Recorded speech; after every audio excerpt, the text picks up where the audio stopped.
I'm a nerd. Danielle, I think, challenged me to show my ringtones because her phone is ringing, which sucks. My iPhone is the only thing I've never had any problems with. Actually, the only thing I have a problem with is the fact that I cracked it, and that's after I had it a year and a half. I'm going to show you two. I'm going to show you my text messaging and then my ringtone. So this is my ringtone. Don't you understand? I already have a plan. I'm waiting for my real life to begin. And that is what I'm keeping on my phone until graduation. And then this is my text messages. Oh, no. But that's awesome.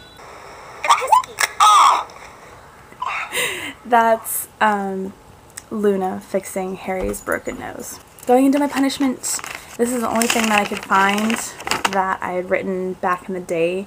Packing up my 7 boxes, I feel kind of sad yet excited. I was going to embark on a new adventure, putting in a stuffed animal by stuffed animal in a box. I wonder how much things would change.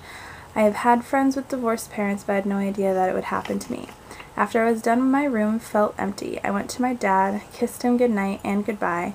He would be gone in the morning to work, so I wouldn't be able to see him before I leave.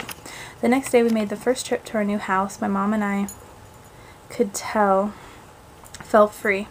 We picked up Christina. She wanted to help. As I first stepped into the house, Mom and Christina didn't notice I stopped. The place looked bare and unloved, like it needed us, and we needed it. Even though it felt cold and lonely, it was also inviting. I pondered what half of a new life I was going to start with this new house. As Mom went back for another load, Christina and I got my room situated. I can't describe the feeling, but it was warm, kind of like when you change your furniture around, like a new horizon. I had a new view on life. It's when you are looking at a picture, copy it, and then turn it upside down and see it next to the other one. The night Mom and I went to Arby's and got jalapeno poppers. To this day, that is one distinctive smell I remember. Almost every night that month after Mom got home from work, we went to Arby's just because it was close. Eating our poppers and value melts, we discussed what we were going to do with the refrigerator. It was so ugly. It had a puke green color and kept food like lukewarm. To this day, it sits in our garage. Since it was almost June, I decided to get an early tan. As I lay there in the warm sun, I think again about the things to come. Walking to school, seeing my dad only every other weekend instead of all the time. That would be the hardest part, but for some reason I felt like I was going to make it. And I think I was 11 or 12 when I wrote that.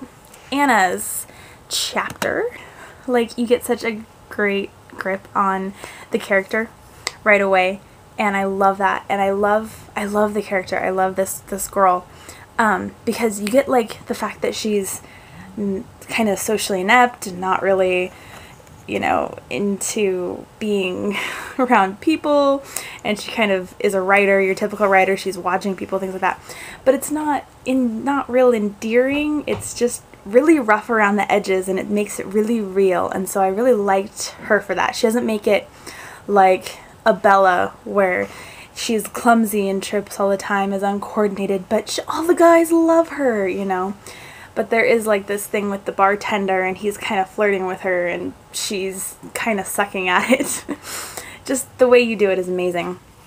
After reading Dan's stories and his long sentences with semicolons, I like your little short, straightforward sentences when you're inside of her head, because that's how I think people should think, is not in these giant long sentences. It's these, you know, kind of one right after the other. Let's see. I like how you describe places. Like when she's on the subway or whatever, you incorporate it into her thought process. It's almost like it takes on a life of its own, because it's like, oh, the chapter really bookends nicely, you know, because she starts out reading the blog about the rich hoity-toity guy, and then like ends it and he's not all rich and hoity-toity looking. And my word of the day is entrance. So I'm going to use one of my new dice. My question: if you could dye your hair any wild one color, or even if you have dyed it wild one color, if you have, I want to see pictures. But if you could, what wild one color would you want to dye it? Would you want to do highlights? Do you want to do the whole thing? 3.